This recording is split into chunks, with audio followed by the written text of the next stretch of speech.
Hey you guys, and welcome back for another awesome horrific week of FTM Transformers on YouTube.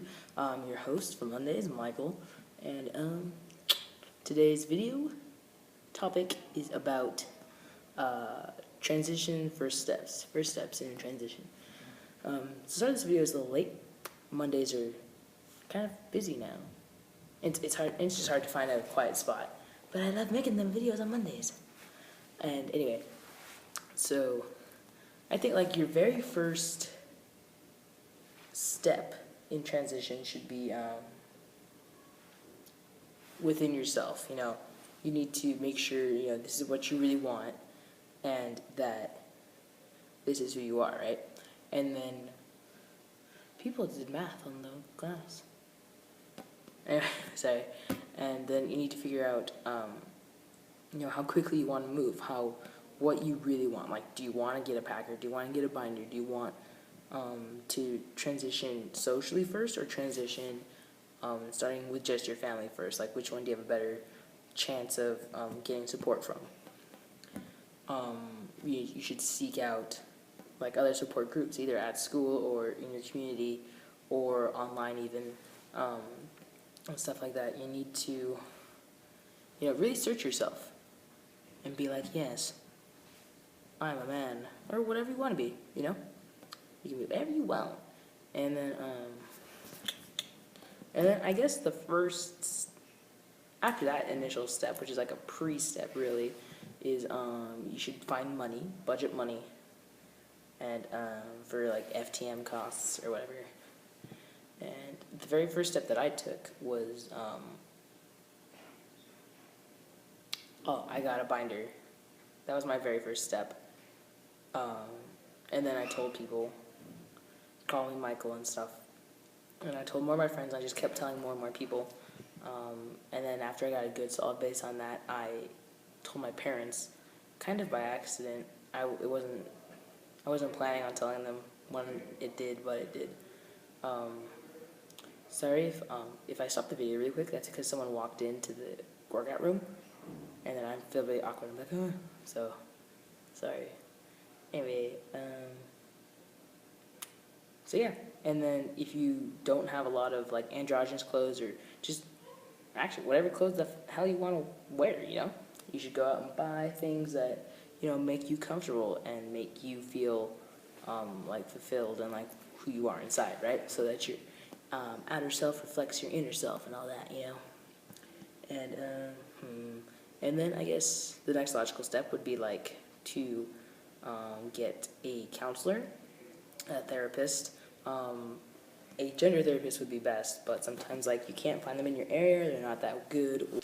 Sorry about that, someone walked in, just like I said, because I heard lots of voices outside. I'm gonna try to be a little quieter. No, I won't. So, what else? Oh yeah, get a therapist, get a counselor, make sure that, you get out any like awkward feelings you have, or doubts, or fears and all that. Talk through your fears, talk through like what you really want, what you want to get out of it, and work with them for however long it takes. Even if you're like, I really want to get on T, I really want to get on T, I really want to get my letter to get surgery or T or whatever. Just make sure you know what you're doing, and you're not like depressed, especially if you are depressed. Like, make sure you don't like self-harm and stuff, and make sure you're okay mentally, and you're in a stable place to go through your transitional steps and have a good support group around you.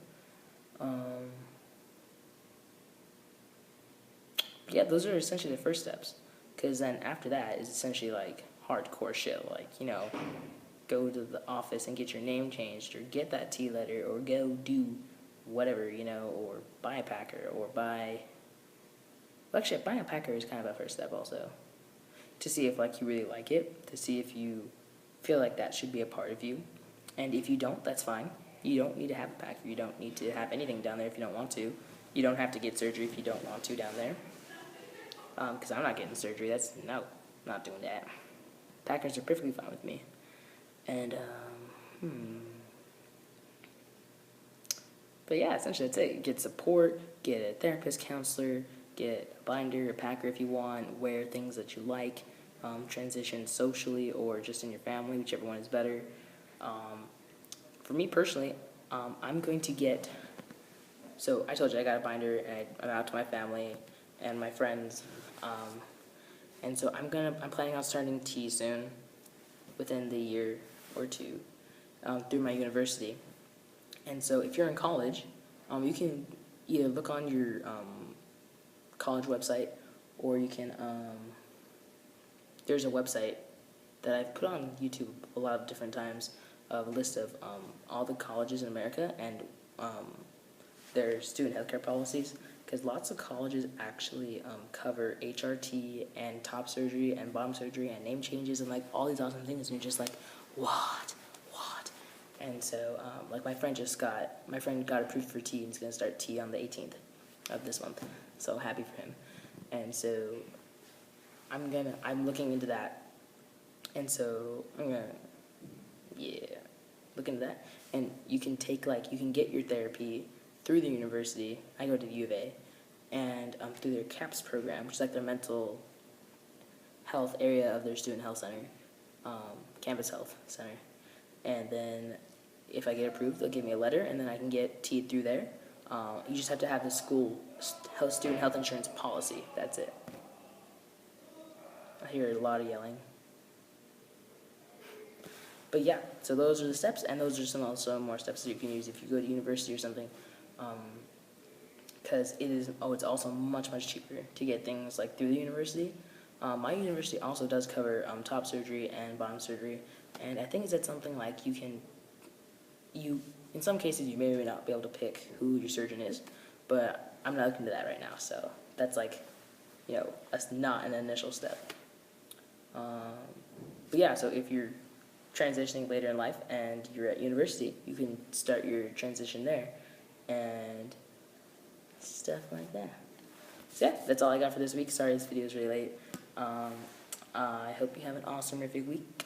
I know lots of people are having their first exams this week and stuff like that. And so, stay beautiful, and I love you guys. Peace.